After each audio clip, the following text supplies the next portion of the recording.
দৃষ্টিহীনদের পথ চলার সঙ্গী সাদা ছড়ি একসময় বিদেশ থেকে আমদানি করা হলেও এখন তা খুলনাতেই তৈরি হচ্ছে। আর এই কাজটি করছেন কয়েকজন দৃষ্টি প্রতিবন্ধী।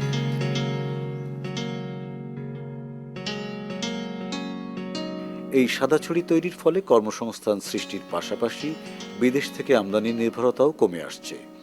খুলনার দৃষ্টি প্রতিবন্ধীদের সাদা ছড়ি তৈরির সুযোগ করে দিয়েছে national society of the blind and partially sighted বা এনএসবিপি নামের সংস্থা।